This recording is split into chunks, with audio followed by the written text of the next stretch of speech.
오늘 이 본문에서요, 우리가 한 가지 주의 깊게 생각하면서 이제 말씀을 드려야 될 것이 있는데요. 바로 이 제자들이 회상하는 모습이 두 번의 모습이 나옵니다. 그래서 이 두 번의 이 제자들의 회상하는 모습을 바라보면서 어떤 모습으로 제자들이 변화되어지고 어떻게 반응하는지에 대해서 우리가 한번 주의 깊게 살펴보면서 말씀을 바라보도록 하겠습니다. 오늘의 본문은요, 이 유월절, 이스라엘 백성들이 이 출애굽한 이 날을 기념하기 위해서 유월절 절기를 따라서 이 예수님께서 이 예루살렘, 그러니까 이스라엘의 가장 이 신앙의 중심지인 예루살렘으로 향하는 그런 여정 속에서 그 성전에서 있었던 일들을 다루는 본문의 이야기입니다. 14절에 보니까요, 이 성전 안에서 소와 양과 비둘기 파는 사람들과 돈 바꾸는 사람들이 앉아 있는 것을 보시고 예수님께서 성전에 나왔는데요, 예수님 눈에 이런 모습이 비춰지는 것입니다. 이 성전 안에서 이 제물 내어지는 이 소와 양과 비둘기들을 팔고 있는 이 상거래가 이루어지고 있는 행위를 예수님께서 보고 계신 것입니다. 그러한 상황을 보시고 예수님께서 어떻게 반응하시냐?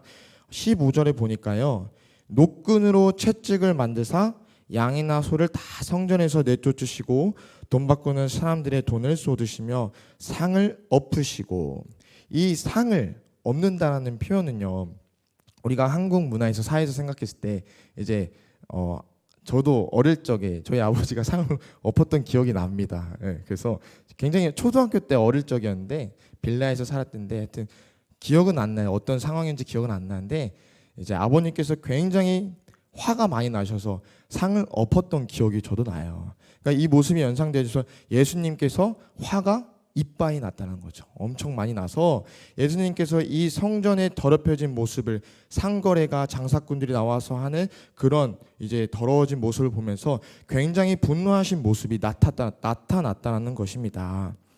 그래서 16절에 그러한 모습으로 예수님께서 이렇게 말씀하십니다. 비둘기 파는 사람들에게 이르시되 이것을 여기서 가져가라. 내 아버지의 집으로 장사하는 집을 만들지 말라 하시니. 아멘.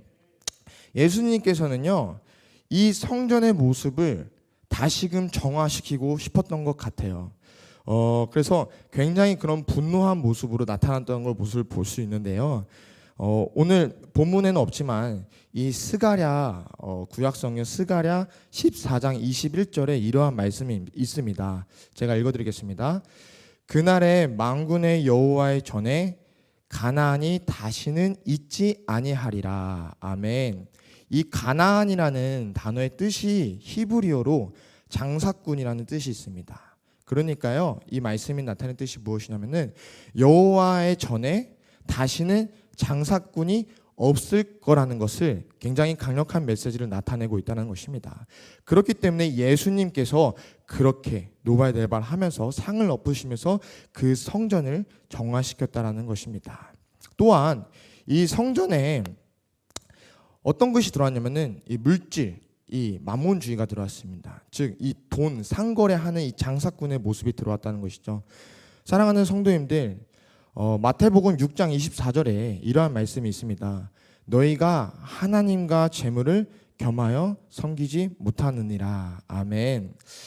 이 물질이라는 것은요, 제가 이 땅에서 살아갈 때 가장 많이 싸워야 될 그런 우상숭배이지 않나 생각이 됩니다.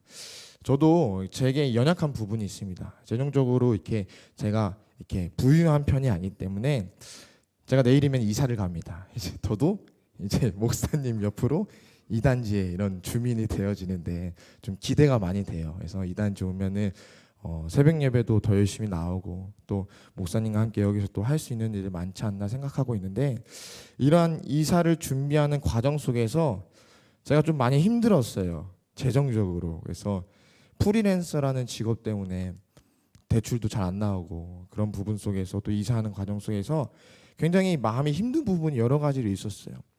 근데 하나님께서는 제게 자꾸 그런 걸 많이 보여주시더라고요. 제가 자꾸만 섬겨야 되는 상황들, 그리고 내 물질을 내어드려서 하나님이 이렇게 했으면 좋겠다는 그런 모습들이 제 안에 들어오는 모습이 오히려 많았던 것 같습니다.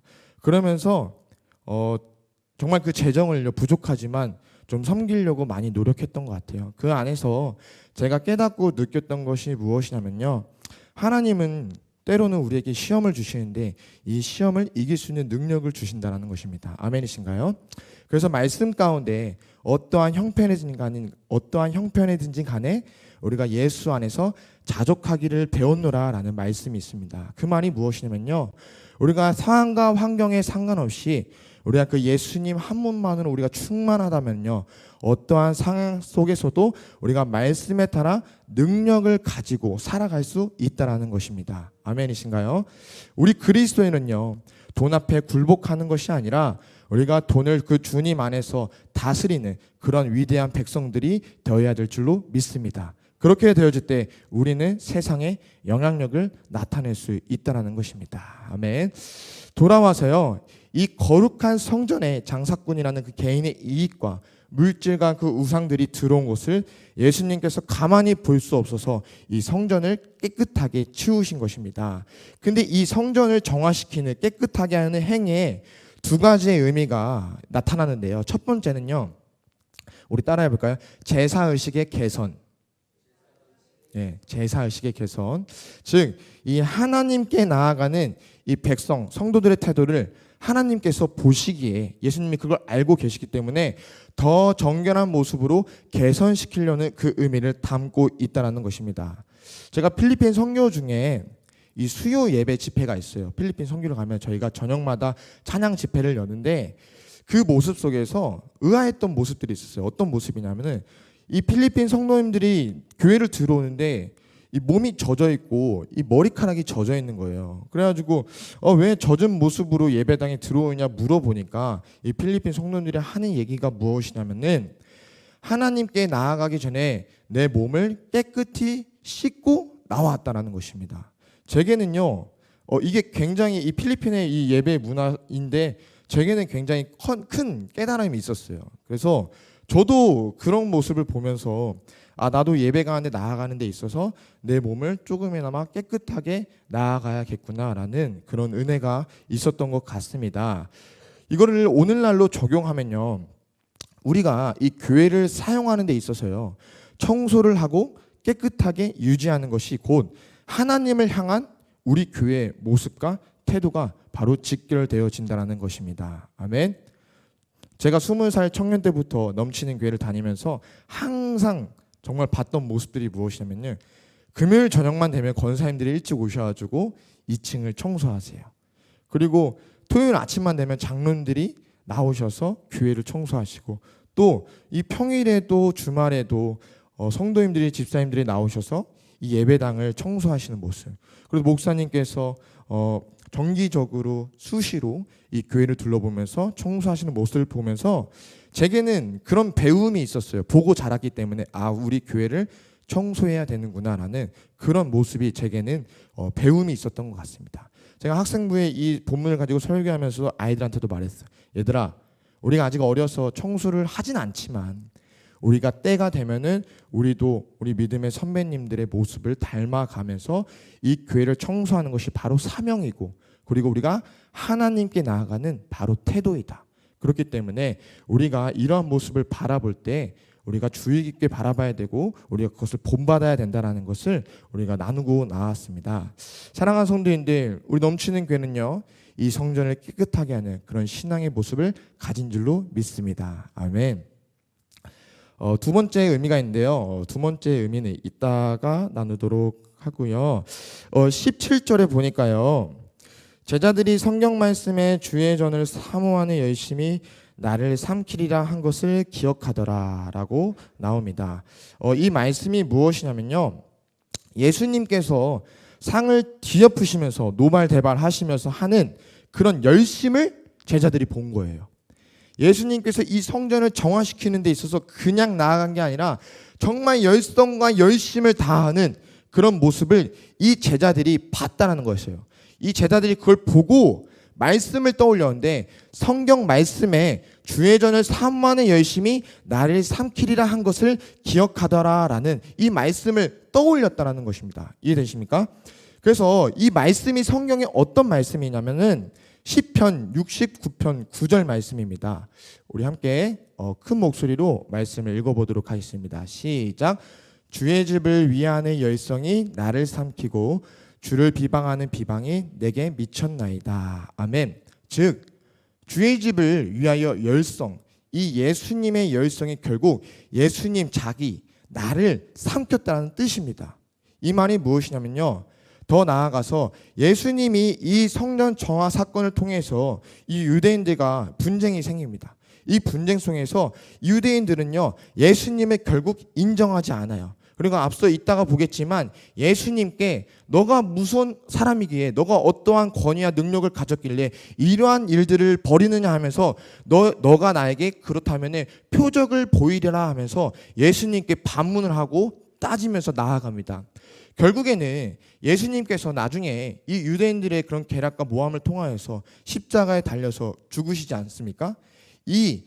그 미래적인 모습이 이 말씀에 결국 나타나고 있고 예언되고 지고 있다는 것입니다. 즉 예수님의 열성이 결국 예수님이 죽게 만들어지는, 그리고 주를 비방하는 그런 자들의 비방이 결국 예수님께 미쳐지는 그런 원인과 결과가 나타지는 사건이라는 것입니다. 사랑하는 성도님들, 우리가 예수님을 믿고 이 땅에서 살아갈 때요 핍박이 있습니다. 아멘이신가요? 네, 아멘이시죠? 저도 경험해봤고 우리 성도님들도 경험해봤으리라 믿습니다. 우리가 이 고난을요 이 영광으로 생각해야 될 줄로 믿습니다. 제가 최근에 송하영 간사님 때문에 굉장히 큰 은혜를 받았어요. 송하영 간사님이 정말 그 SNS에서 정말 활동을 열심히 하십니다. 열심히 하시는데 그 매체 속에서 오징어 게임 2라는 정말 유명한 전 세계 사람들이 보는 그 드라마를 패러디했어요. 패러디했는데 그 내용이 무엇이냐면은 세상 사람들에게 성경을 읽어야 된다는 그 메시지를 담고 패러디를 했습니다. 근데 그게 대박이 났어요. 사람들이 10만 명이 넘게 그거를 봤어요. 그러면서 그 복음 메시지가 어찌됐든 전달이 되어졌고 그 댓글들을 보니까요 막 사이비냐, 간사님을 보고 사이비냐, 미친 거 아니냐, 막 이런 비방의 댓글도 달리고, 또 한편으로는 아멘입니다, 정말 이렇게 복음을 증거하는 모습 너무 은혜롭습니다 하는 그런 응원 댓글도 달리면서 저는 그리고 그 비방하는 댓글에 다 답장 댓글을 다는데 너무나도 친절하게 저는 사이비가 아닙니다, 저는 기독교입니다, 예수님께서 당신을 사랑하십니다, 이런 식으로 모든 댓글을 다 다는 것을 보면서 야 정말로 대단하고, 정말로 자신의 인격으로 나아가는 것이 아니라 자신의 인격을 십자가에 죽이고 예수님의 마음을 가지고 나아가고 있구나라는 생각이 들었습니다. 사랑하는 성도님들, 예수님께도 마찬가지입니다. 결국 하나님을 위해서 복음을 증거하는 그 모든 길 가운데 스스로 십자가에 매달리셨던 그런 죽음이 하나님께 영광이 되어진다는 것. 때로는 우리가 이 입술을 열어서 예수님을 증거하는 게 부끄러울 때도 있고 어려울 때도 있고 내 안에 가슴 떨리는 그런 도전이 되어질 때도 있습니다. 근데 저와 여러분들이 그 고난의 길을 묵묵히 걸어가는 귀한 백성들이 되어지길 축복드립니다. 아멘. 돌아와서요. 그렇게 예수님께서 이 제자들이 첫 번째로 이렇게 회상했다는 건데, 중요한 게 무엇이냐면 17절에 마지막에 보니까요 기억하더라라고 끝나고 있습니다. 기억하더라. 이 제자들이요 말씀을 떠올려서 기억을 했어요. 근데 아직 깨닫고 확증을 얻지 못했어요. 확증은 얻지 못하고 깨닫지는 못했는데 이 말씀의 성경을 봤었던 것을 깨달았다는 것입니다. 그래서 우리가 말씀을 알고 읽는 것이 굉장히 중요하다는 것이에요. 아멘. 성령이 언제 탁 우리에게 그 말씀을 떠올리게 하셔서 어떤 선택을 할 수 있게끔, 하나님의 선택을 할 수 있게끔 우리를 도우신다라는 것입니다. 그러면서 18절에 이에 유대인들이 대답하여 예수께 말하기를 내가 이런 일을 행하니 무슨 표적을 우리에게 보이겠느냐. 아까 앞서 말한 것처럼 이 예수님에게 이제 유대인들이 너가 무엇이기에 이렇게 성전을 너 마음대로 정화시키고 우리의 일들을 방해하느냐 하면서 되짚고 따지고면서 표적을 보이라는 거예요. 기적을 보이라. 너가 만약에 정말 예수면 기적을 보이라고 하는 것입니다. 그래서 예수님이 이렇게 반문하십니다. 19절에요. 예수께서 대답하여 이르시되 너희가 이 성전을 헐라 내가 4일 동안에 일으키리라. 아멘. 우리 다 같이 한번 큰 목소리를 읽어볼까요? 시작. 예수께서 대답하여 이르시되 너희가 이 성전을 헐라 내가 4일 동안에 일으키리라. 아멘. 이 성전은요 46년 동안 지어진 성전입니다. 46년이란 시간이면은 굉장히 긴 시간이죠. 그러니까 이 성전이요 예루살렘의 중심, 신앙의 중심지인 성전인데 제일 크지 않았겠습니까? 근데 그 큰 성전을 예수님께서 헐라고 하셨어요. 그리고 이것을 4일 만에 내가 일으키리라 라고 표적을 제시하겠다고 당당하게 예수님께서 선포하셨습니다. 이 성전은요 이 이방 나라의 헤롯이 유대인들의 환심을 사기 위해서, 그러니까 별로 친하지 않았어요. 친하지 않아서 환심을 사기 위한 것이죠. 환심을 사기 위해서 이 성전을 재건축해서 리모델링 하는 것처럼 46년 동안 짓고 있는 성전이었어요. 근데 예수님께서 이 성전을 헌다고 하셨으니까 유대인들의 입장에서는 굉장히 마음이 불편할까요? 안 불편할까요? 굉장히 불편하다는 것이죠. 그래서 유대인들이 20절에 이렇게 반응합니다. 유대인들이 이르되 이 성전은 46년 동안의 지역권을 내가 3일 동안에 일으키겠느냐 하더라 라면서 다시 반문, 말도 안 되는 소리야 하면서 반문하고 있는 것입니다. 근데 여기서 이제 소통의 문제가 있습니다. 소통의 문제. 신앙의 오류가 있었기 때문에 소통의 문제가 있는데요. 이 유대인들의 믿음이 있었습니다. 어떤 믿음이냐면 하나님을 믿는 믿음은 있었습니다. 아멘. 근데요 예수님을 믿고 예수님을 인정하는 모습은 없었습니다. 그렇기 때문에 예수님의 말하는 그 의도와 메시지를요 이 유대인들은요 잘 헤아리지 못하고 듣지를 못했어요. 그래서 그 다음 절에 21절에 예수님께서는요 이 성전을 어떤 의미를 두고 얘기했느냐, 곧 자기 육체를 가리켜 말씀하신 것이라. 아멘. 예수님께서는요 이 유대 사람들에게 이 성전의 의미에 대해서 자신의 몸에 대해서 자신의 몸을 가지고 의미를 부여해서 말씀을 한 것입니다. 근데 이 유대인들은요 이 46년이라는 큰 건축물이라는 이 성전, 이 겉만 보여지는 이 성전의 의미를 치부해서 지금 이해하고 있다는 것입니다. 그렇기 때문에 예수님의 말이 들리지 않았다라는 것입니다. 아멘. 우리 시간 말씀을 찾아보기 소망하는데요. 요한복음 8장에 47절 말씀이 있습니다. 요한복음 8장 47절 말씀 우리 앞에 나왔는데 저와 여러분들의 큰 목소리를 읽어보도록 하겠습니다. 시작. 하나님께 속한 자는 하나님의 말씀을 듣나니 너희가 듣지 아니함은 하나님께 속하지 아니하였음이로다. 아멘. 결국요 이 유대 사람들이요 하나님께 속하지 않았기 때문에 이 말씀이 들리지 않는 것입니다. 아멘. 더 나아가서 이 3절을 보니까요 예수님께서 이런 말씀을 하십니다. 어찌하여 내 말을 깨닫지 못하느냐, 이는 내 말을 들을 줄 알지 못함이로다. 아멘.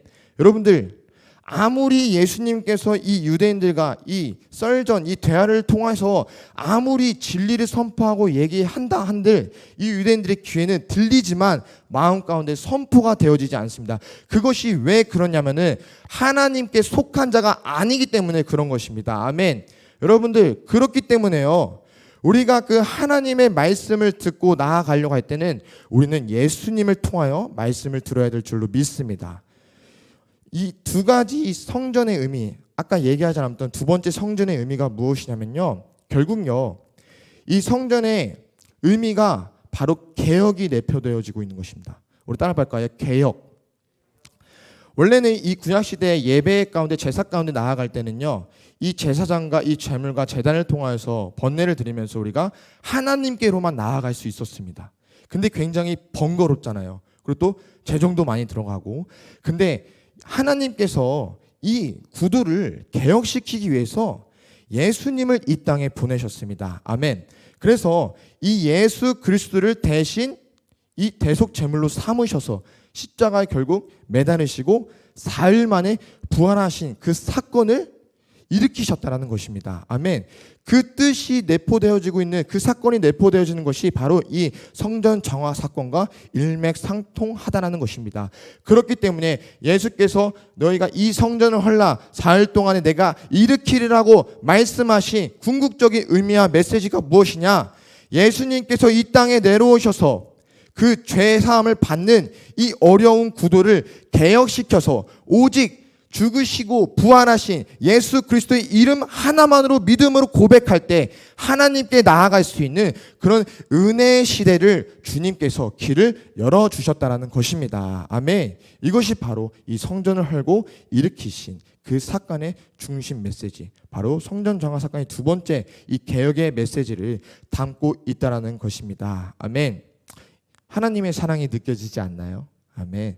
한 명이라도 더 많은 영혼이 내게 돌아올 수 있고 나를 찾을 수 있도록 그 방법을 더 쉽고 또 은혜롭게 우리에게 개혁의 의미로 이렇게 부여해 주신 그런 은혜가 우리들 가운데 임한 줄로 믿습니다. 아멘. 그래서 오늘날 우리가 이 자리에 나와서 이 좋은 환경에서 예배 드릴 수 있는 것이 바로 예수님께서 십자가에 달리셔서 하나님 뜻 가운데 순종하여서 우리에게 열린 줄로 믿습니다. 아멘. 그래서 이 예배가 참으로 귀한 것입니다. 그렇죠? 감사한 것입니다. 아멘. 우리가 계속해서 이 예배를 사모하는 마음으로 우리가 누리기를 소망합니다. 아멘. 계속해서 그렇게 22절에 이 제자들의 반응이 나옵니다. 두 번째 회상 모습인데요.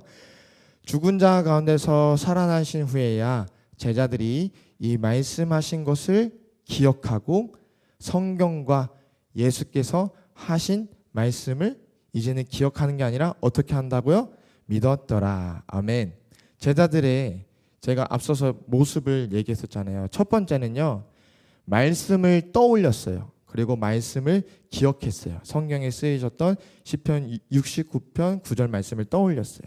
그리고 두 번째 회상의 모습에서는요, 그 말씀이 결국 예수님께서 죽으시고 부활하신 후에 그 성전이 부활되는 그 의미가 곧 그 의미가 예수님의 몸이 성전이었다는 것을 이 제자들이 깨달았어요. 그리고 이제는 기억하는 게 아니라 이제는 예수님의 말씀과 그 성경의 말씀을 내가 믿었더라 하면서 믿음으로 반응하기 시작합니다. 아멘이신가요? 사랑하는 성도님들, 말씀을 이제 정리하면서 마치려고 합니다. 요한복음 8장에요. 이러한 내용이 나옵니다. 이 간음하는 여자가 나와요. 그래서 이 간음하는 여자를요, 사람들이 무리들이 데리고 와서 예수님 앞에 놓고 이 여자가 간음하였으니 우리가 돌을 던져서 죽이자고 합니다. 근데 예수님께서 이렇게 반응하십니다. 너희들 가운데 죄 없는 자가 돌을 들어서 던지라라고 하십니다. 근데 그 무리가요, 한 명도 그 돌을 던지지 못하고 돌아가게 되어집니다. 왜 그랬을까요? 죄가 있었기 때문이죠. 그러면서 이 유대인들과 예수님의 썰전, 이 대화가 오가면서요, 예수님께서 말씀을 선포하셔요. 진리를 알지니 진리가 너희를 자유롭게 하리라 라는 말씀을 선포하시면서 이 유대인들이 이렇게 반응합니다. 아브라함의 자손, 우리는 아브라함의 자손, 그럼 믿음의 자손인데 우리가 하나님을 믿고 살아가고 있는데 이게 진리지 어떻게 너의 가르침이 진리가 될 수 있겠느냐 하면서 예수님께 반문하고 나아갑니다. 또 싸워요. 또 싸우면서 예수님께서 이렇게 얘기하셔요. 너희가 아브라함의 자손이라면 너희가 나를 정죄하는 것이 아니라 나를 도리어 사랑해야 하거늘 어찌하여 나를 정죄하느냐, 나를 죽이려고 들그냐 하면서 예수님께서 또 얘기하셔요. 근데 또 유대인들이 그 말을 알아듣지 못하고 예수님이 너가 무엇이길래 하면서 또 반문을 합니다. 그러자 예수님께서요, 이 아브라함이 있기 전에 내가 있었다라고 얘기해요. 그러니까 그 말이 의미하고 있는 뜻이 무엇이냐면요, 성삼일체 하나님이시잖아요. 하나님과 예수님과 성령이 한 분이시잖아요, 그렇죠? 이 하나님께서 동등된 위치에 있어야 했던 예수님께서 이 땅에 내려오셔서 그들과 얘기할 때 이런 의미를 내포하신 것이죠. 나는 하나님의 아들이지만 나는 하나님과 동등된 위치에 있어야 될 사람이야. 나는 신이야. 근데 이 자리에 육체 가운데 나온 것은 너희들을 구원하기 위해서 진리를 선포하기 전에 이 자리에 나온 것이야. 근데 이들이 그것을 모르고 인정하지 않고 예수님을 귀신 들린 자로서 치부하고 이 간음하는 자들을 돌로 죽였던 했던 모습처럼 예수님을 돌로 죽이려고 합니다. 그래서 예수님이 거기서 도망을 치십니다. 그 안에 나왔던 말씀이 바로 47절과 43절에 하나님께 속한 자는 하나님의 말씀을 듣는데 속하지 않으면 말씀을 듣지 못한다는 것이었어요. 아무리 얘기한다 한들 말을 너희들이 알아듣지 못한다는 것이었어요. 여러분들, 제가 오늘 이 2장과 8장과 이 본문을 통해서 우리가 깨닫고 알아야 될 것이 무엇이냐, 메시지를 전하고 싶은 것이 무엇이냐, 우리가 성경을 읽어야 된다는 것입니다. 아멘. 우리가 매일 성경을 읽고 그 말씀을 바라보면서 우리가 삶을 살아야 된다는 것입니다. 결국요, 하나님의 그 음성, 주의 음성을 듣기 위한 방법은요, 첫째도 성경 말씀 읽고, 둘째도 성경 말씀 읽고, 셋째도 이 성경 말씀을 읽는 것입니다. 아멘이신가요? 최근에 어떠한 친구와 교제를 했어요. 부부 교제가 있었는데 그 친구와 교제를 하면서 그 친구가 이런 말을 하는 거예요. 목사님, 전도사님들 뿐만 아니라 그리스도인을 믿는 사람이라면 당연하게 성경을 알아야 되는 책무가 있고 당연하게 말씀을 읽어야 되는 사명이 있다는 것을 얘기하더라고요. 저는 굉장히 동감했습니다. 저 스스로도 부끄러운 모습이 많지만 오늘날 우리가 요즘 담임 목사님께서 많이 얘기하시는 게 이 성경책을 들고 다니고 이 자리에서 우리가 페이지를 넘기고 말씀을 읽는 거잖아요. 그렇죠? 우리가 세상이 많이 변화되어지고 세상이 많이 발전했는데 여러분들, 이 말씀이 변하지 않는 것처럼 우리의 모습 또한 변질되지 말아야 될 줄 믿습니다. 이 성전 정화 사건을 통해서 우리가 예배 가운데 나아가는 그 제사의식, 그 모습이요 더욱더 정결하게 되어지길 소망합니다. 아멘. 두 번째로 부활하신 그 성전의 의미, 우리가 그것을 생각하면서 매일매일 부활하신 그 예수님을 통하여서 오직 예수 그리스도의 중심이 되어서 우리가 하나님께로 나아가야 될 줄로 믿습니다. 다른 방법은 없습니다. 오직 예수 그리스도의 중심의 그 신앙된 모습이 우리들 가운데 선포되어지기를 소망합니다. 아멘.